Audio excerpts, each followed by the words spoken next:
MarcelloMania, a little bit of a different episode this time around. So I'm just going to jump through a few things. Then we're going to bring on my guy, Zach. We're going to talk some NBA free agency, a lot of movement, a lot of moving parts, contracts, guys jumping around, rumors. We'll talk a little bit about what the Celtics done and what they might do so far. They haven't done much of anything. So hopefully long term, there's a plan. We shall see. Tune in for that. But I want to jump around on a few subjects real quick. First, Field of Dreams game, Major League Baseball. Awesome idea. They pulled it off really well. I think, it was really cool setting the scene, the way they did everything, time to move back into it. It's going to bring a lot of nostalgia. Kevin Costner, maybe the slowest walker ever, took forever to get from the outfield to his speech. I know he's playing it up, but could have done that a little quicker, but I get it. MLB is just trying to soak it in. And I hope it's a site that they return to, because I think it really, really did turn out well. And I think things like that really get the fan interest going on a casual Thursday night.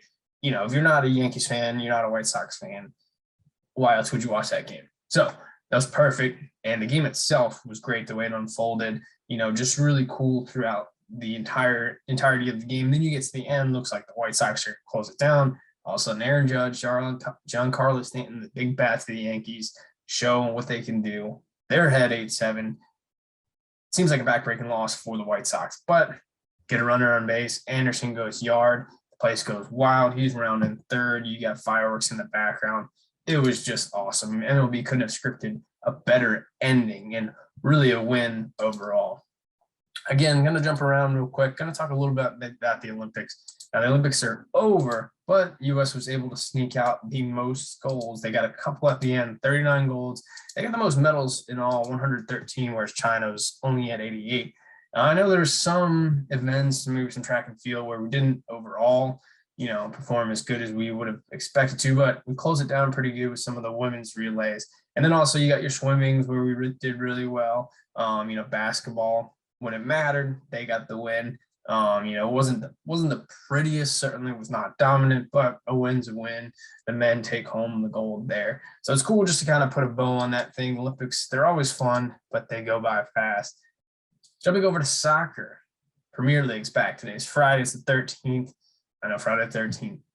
But Arsenal's on, they're kicking off at 3 p.m. And then this weekend, pretty much a full slate of games. So just like that, the sports calendar keeps on rolling. We'll see with Man City, Liverpool, some of those teams up top. I know Leeds United might be a team to kind of look out for, but it's going to be interesting to see how things play out. But it's just awesome. With all the international tournaments, between Gold Cup, CONCACAF, and you got your Olympics, there's just been so much soccer on, and it's been awesome. So hopefully that doesn't result in a ton of injuries, but I know a lot of my friends, my soccer fans, are excited to have it back. And we cannot talk about soccer without mentioning Messi. Now, it's still weird Messi is not in Barcelona. Last year, he wanted nothing to do with Barcelona. He wanted out. Then the script flipped, and as he said in his press conference the other day, he was crying. He didn't want to go. So it's weird there's not there. It's going to take a little getting used to, but probably not too much on the field for him, because he gets to play with his old teammate Neymar. And then all of a sudden you got Mbappe. It's ironic him and Sergio Ramos are now teammates, but that team, PSG, is just absolutely loaded. So that's going to be a lot of fun to watch. Champions League and some of the other things. The Michael Jordan of football, switching teams, and he's still got a lot of years left in his career. So that's going to be just fun to watch. If you're a fan of, soccer, you're definitely going to be tuning in. And I have to talk a little bit about the Patriots preseason. Yeah, no one really cares about preseason except when you're trying to rebuild.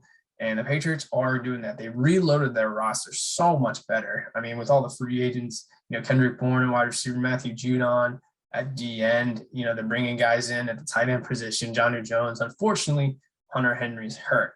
But the debut, all anyone wanted to talk about going into the game and after the game, for the most part, Mac Jones. Mac Jones looked awesome. He certainly outperformed Cam Newton, and even had a couple of drop balls by his receivers to make his numbers, which were 13 of 19. That could have been much better if his receivers made a couple catches. One or two of them was tough, but another one should have been an easy grab. So all in all, Mac Jones looks really impressive now, unless he is way outperforming Cam the next couple of preseason games.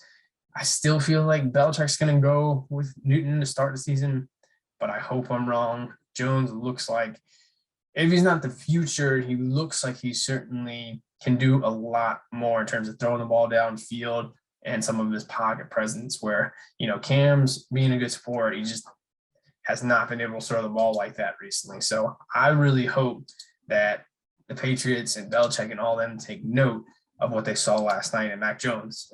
He looked impressive preseason, but still a good debut. And the other story for the Patriots fans is their running back core. There were some different things. The secondary is going to be a spot to watch with Stephon Gilmore. Is he in? Is he out? Running backs. Belichick just always finds these running backs, third, fourth round, whatever they are. Last night, the story was Ramondre Stevenson from Oklahoma, and he had a really, really good game. And I'll be honest, at the end, it's 15-15. There's no overtime. There's a minute and 20-some seconds left. I flip over, watch the end of the Field Dreams game. Nothing's going to happen. All of a sudden, I see Stevenson must have 91-yard run out, and the Patriots win. Not that it matters. It's preseason, but that's going to be someone to watch. Hopefully, Matthew Judon, he went out after a couple impact plays early, got hurt, but then we'll have to see. Hopefully, that's just a minor injury. It was just last night, so I'm sure there's going to be some updates on that. And then a position that the Patriots, I think, actually need field goal kicker, Quinn Nordine from Michigan. I mean, he was bombing the ball. Now he's a little erratic from all the reports, maybe miss an extra point, but he can bomb the ball from distance. So you wonder if, I don't think Belichick would do it. Maybe they keep two kickers. Nick Folk is accurate, but you get him outside of 40, my confidence goes down the drain. I mean, it's just, I like the guy. He's pretty accurate inside 40, but some of the game-changing kicks that you need nowadays, seems like Nordine could be that guy. So he's someone else you got to keep an eye on. So those are a few things I just wanted to run through. Obviously, going to bring on a guest here in a minute. It's episode 4 of MarcelloMania. I hope you enjoy.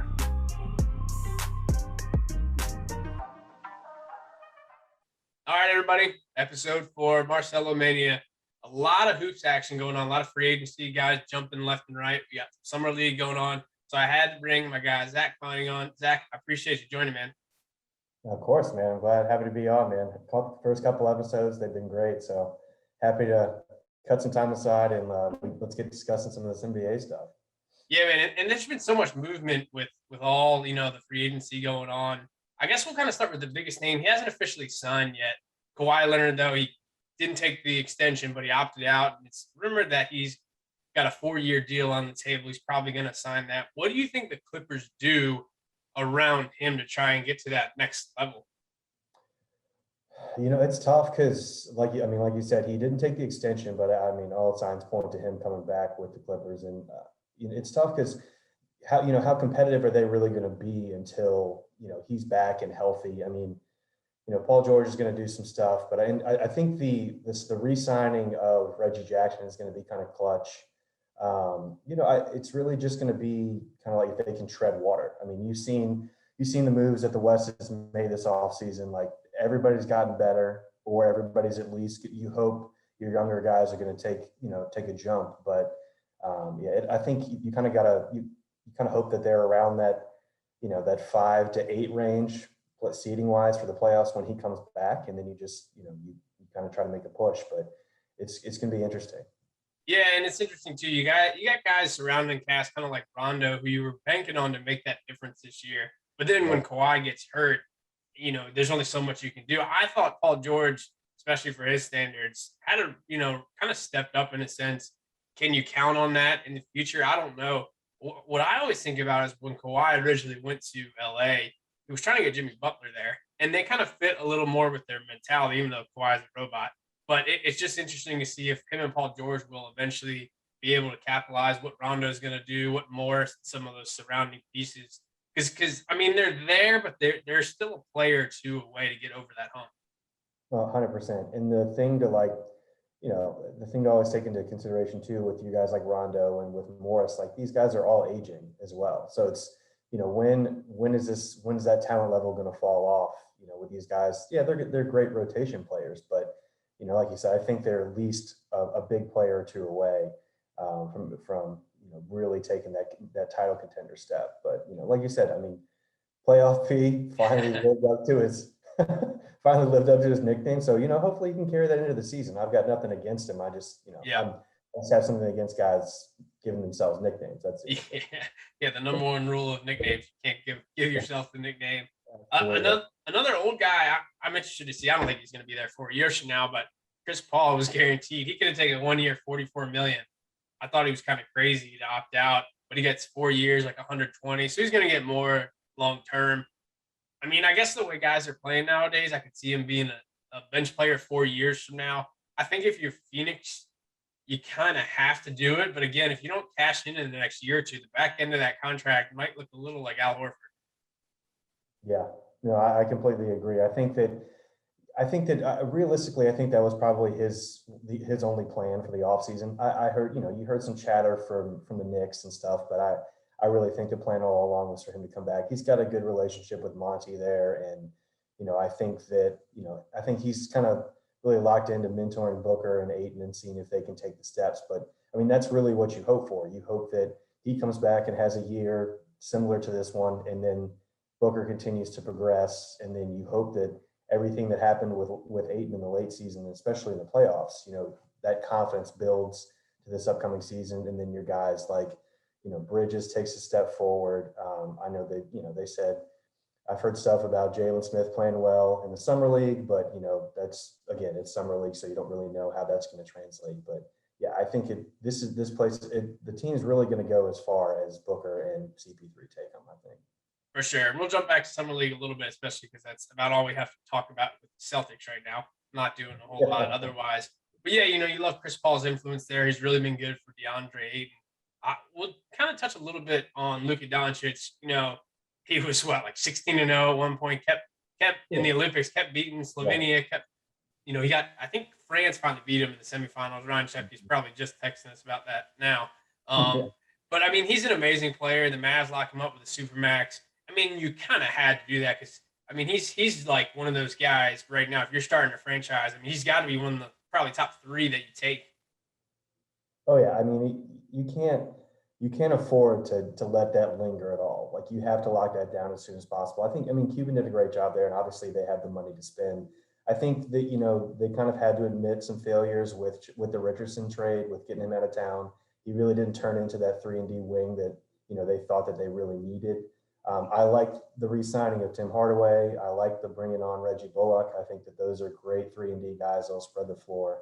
But I think Luke is a generational talent. There's no denying that. So he's going to put the team on his back. I just think that they just have some underlying issues that they really need to address, especially, again, like we've said already, with how deep the West is already getting. What do you think? What are they going to do with Porzingis? Like, is that going to be a trade at some point?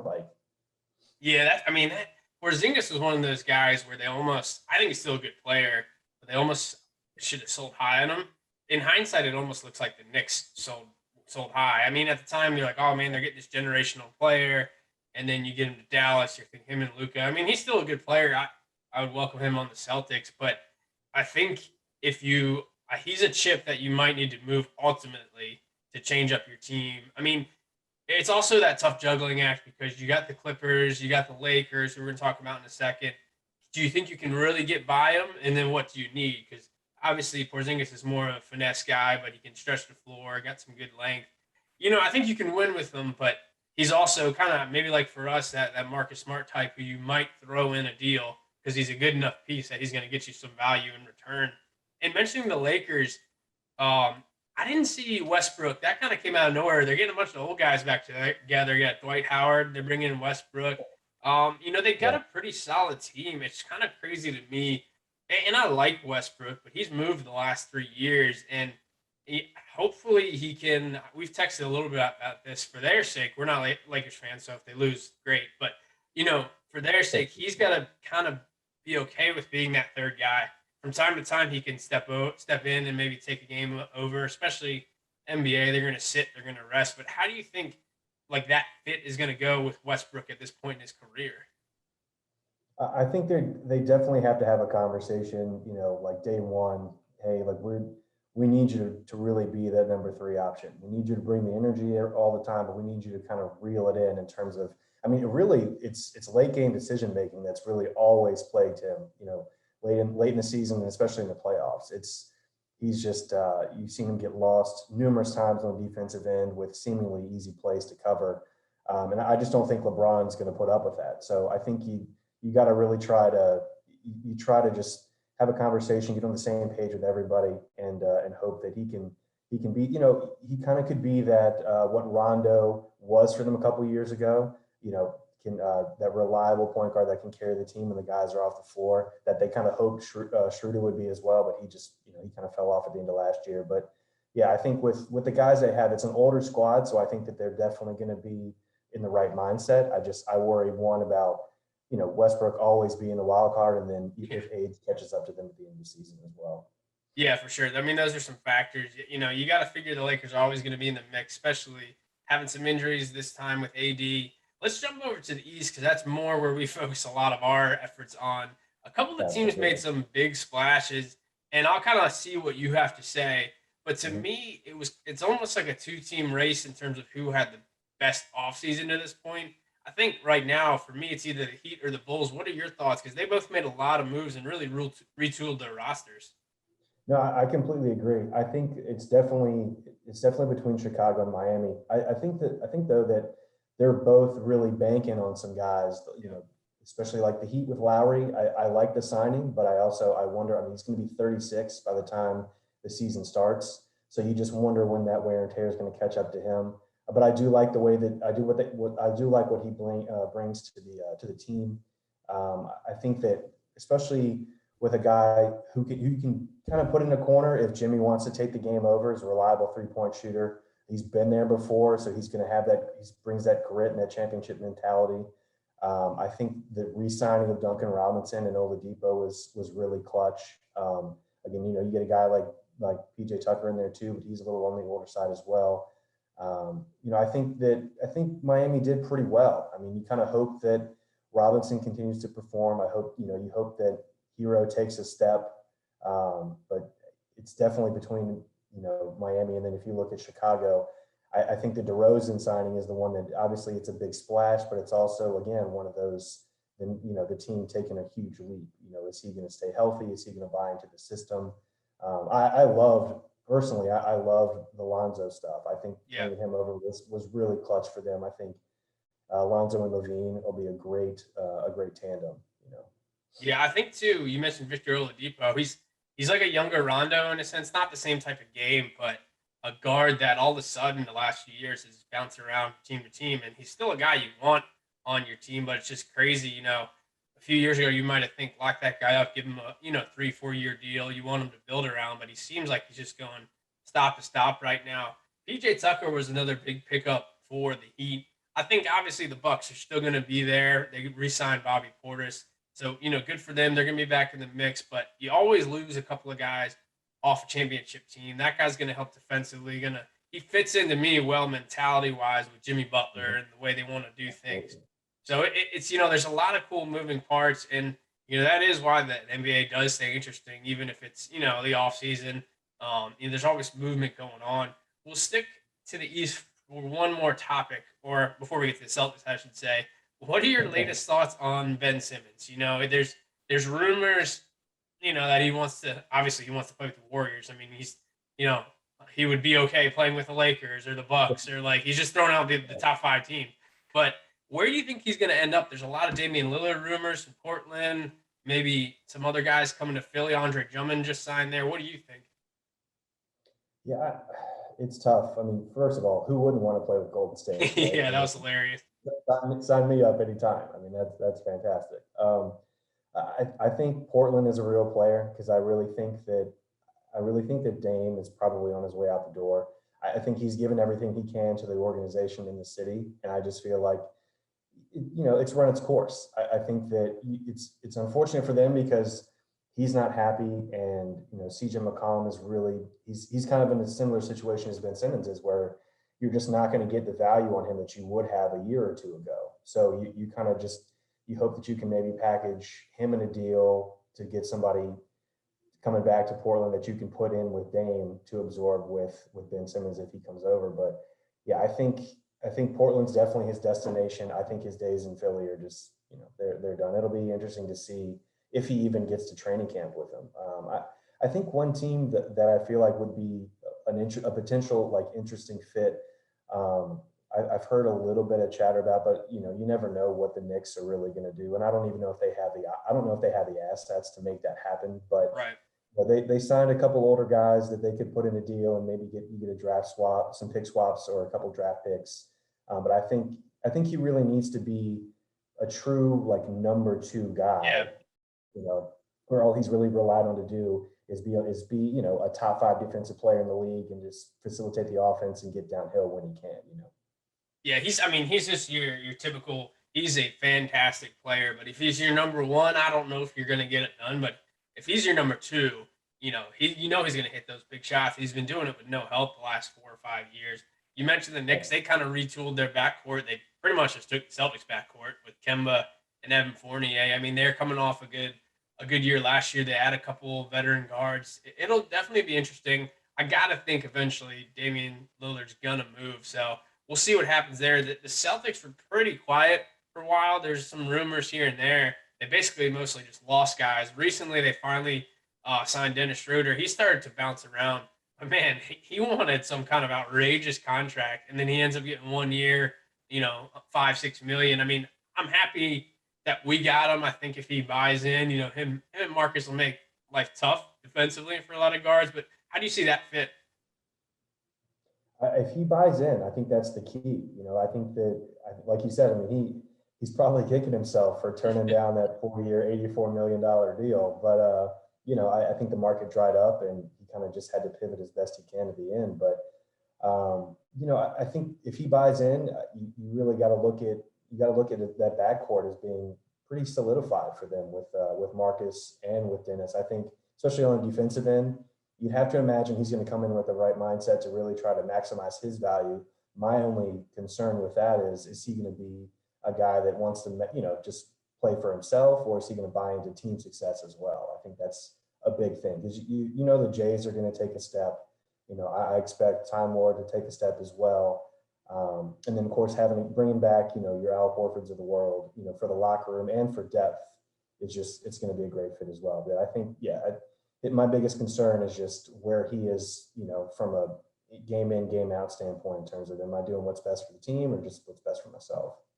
Yeah, I mean, I think they're going to be a more cohesive team. Just bringing some guys with Al Horford. Kemba was not the problem at all, but they needed a big guy. They had a lot of guards. I mean, you already got a couple ball dominant guys in Tatum and Brown. It's obviously we're sitting here knowing they got some building blocks, but how do you ultimately? They're not quite there yet, and they got to go through all these teams in the East. So Brad Stevens still, we'll see how he does as GM. I mean, he made that big Horford trade, hasn't done a whole lot since. You wonder, are they just trying to wait it out a little bit and sign Bradley Beal? Or are they going to try and mortgage their future for Bradley Beal? Because that seems to be the one guy. And, people want to come to Boston, but it's probably not their first pick. But the Beal Tatum connection, you have the inside there. So it's going to be interesting whether they go all in. Do you think they make a big splash move, or they just wait till the offseason one more time? I think the only other guy that I've really heard them linked to would be like a Larry Markkinen type. But again, you don't really know what you can get for, or what you're going to have to send that way for Chicago, especially knowing that Chicago holds the cards with that. But I think you're right. I think that they're probably going to just hold out and kind of see where they are at the end of the season. What are your thoughts? I mean, do you think how do you feel about this potential Bradley Beal situation? Or is this something we want to come to Boston, or is it kind of like does it just sound a little better than it actually looks when you try to implement it? Yeah, I think it's tough because him and Jaylen Brown, I don't see how you can have Tatum, Brown, and Beal. I just don't see how you can have all three. The thing that I try and remind myself is how young Bradley Beal still is. He's mid to late 20s. He seems like he's been in the league forever. So you think he's like 31, 32. He's not. He's still in his late 20s. So he's still got a lot of his prime left, if you want to call it that, barring injury. I don't want to get rid of Jaylen Brown, but you got to try something, you know. And I don't know if it's Brown. I don't see how you have those three guys together. Marcus is obviously in the mix with trade rumors all the time, but it sounds like they might try and give him an extension. You know, I'm torn on it, but I think you got to try something. So if it keeps Tatum happy, and Tatum is the ultimate guy that you want to stay there and that you think you can win, you can really, really win with. So I think you have to take that into account, even if it might cost you a guy like Brown or someone down the road. Because it's tough in hindsight. You know, they could have maybe gotten Kawhi Leonard for that 1 year. You don't know if he's going to come to Boston and win like he did in Toronto. I understand why you don't want to give up a guy like Brown in a lot of years in the future, but we're Celtics fans. We're greedy, man. We want. It's been since 2008, so we want another ring. Oh yeah, oh yeah, absolutely. Yeah, I think it's. I think you, if anything, you let this year play out. You know, you see what that connection looks like with Brown and Tatum moving forward, and then it's just like you said. I mean, Tatum is the cornerstone of the franchise. You know, he's the guy you're going in on. So you have, I guess, in that mindset, you have some assets. You have a Jaylen Brown if you really need him. You have a Marcus Smart. And then, of course, you know, maybe they even try to, depending on how the season's going, they try to move Schroeder at the All-Star break before the deadline. You know, you never know. Yeah. But yeah, I think, you know, I think that you play it out, see how the team looks, and then, you know, but if it's not going anywhere, if they're settling for another 6 or 7 seed, you know, in the playoffs, then you got to consider it a failure, you know. And you know, we're title town, baby. We don't have a lot of patience, man. No. Something new, so Yeah, we're gonna stay on that in just a second. But on summer league, we've been watching a little bit. Nesmith just went off. He had a big game. Langford's looked good. You worry about his injuries, but if those guys can get into the rotation and they play solid minutes, then all of a sudden maybe that gives you a different look at some options. So I'm excited to see how those young guys grow. And again, speaking of impatience, what was your reaction at the trade deadline? We're gonna switch sports here when the Mhm. Red Sox didn't. I mean, they made a move, but I thought they were going to make a little bit more of a splash. And then you look at some of the other teams like the Yankees who seemed out of it, and they went and get Rizzo. They get a couple pieces. You know, Tampa had gotten Nelson Cruz even before the deadline. What was your reaction to the trade deadline, just in general? Oh, the wheels are coming off, my Mm. man. The wheels are coming off. I've been talking to you since the start of the season, and I was super hopeful. I mean, I obviously knew that they were playing a little out of their depth for the majority of it, but yeah, I just, you know, because notoriously they've been pretty big spenders, and it's I mean, don't get me wrong, I want to see what Schwarber looks like. I hope that the news I'm hearing is that he's open to playing first base. So I mean, I'd love to see if he can fit in there. But yeah, with the news that Tampa and New York are making and the way that they're playing currently as well, it's just, you know, it's a dire situation right now in Boston. They're 2-8 in their last 10. I mean, the pitching stats are just not great. It's the only thing they can do is tread water to Saturday and then Yeah. hope that Chris Sale comes out and just looks sharp, because he has that, not only from a skill standpoint, but I think from a leadership standpoint in the clubhouse. He's one of those guys. If he comes back and he looks in form, then it really, you know, the whole team could rally around it. You never know. I think you hit the nail on the head right there because, you know, he's hopefully comes back and his stuff is sharp. He's looked good in his rehab assignments. But Chris Sale, I mean, he's kind of that mentality starter. He's that guy. Like, he takes him out. I feel like the whole team just feels different. So hopefully he can inject some life into him. Schwarber, we need the bat.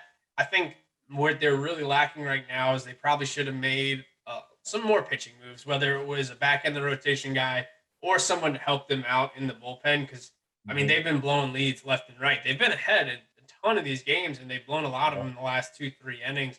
So, I mean, it really hurt. I think on that subject, I feel like the players were almost expecting a move, and then while there was moves, there were smaller moves, and then you see the bigger names going elsewhere. You wonder mentally how that impacted some of the guys. Now, all things considered, they were terrible last year. You bring back Cora, and like you said, they were playing a little bit out of their depth. They were, 33 comeback wins before the break. They were the team that was doing everything. So Mhm. maybe that was a little misleading. All in all, the future is very bright, but it's just disappointing to see the really minor moves, and also Schwarber's been been injured, so he hasn't played yet. And then the way they're kind of reeling. Well, and you think of, the moves that they've made over the past couple of years too. I mean, we don't need to talk about Mookie. We don't need to go there. We don't need to open that wound up again. But also, I mean, some of the other trades that they made too. I mean, they've completely, like for the most part, depleted their farm system. So, some of these things that really help you make a splash at the deadline, they just don't have.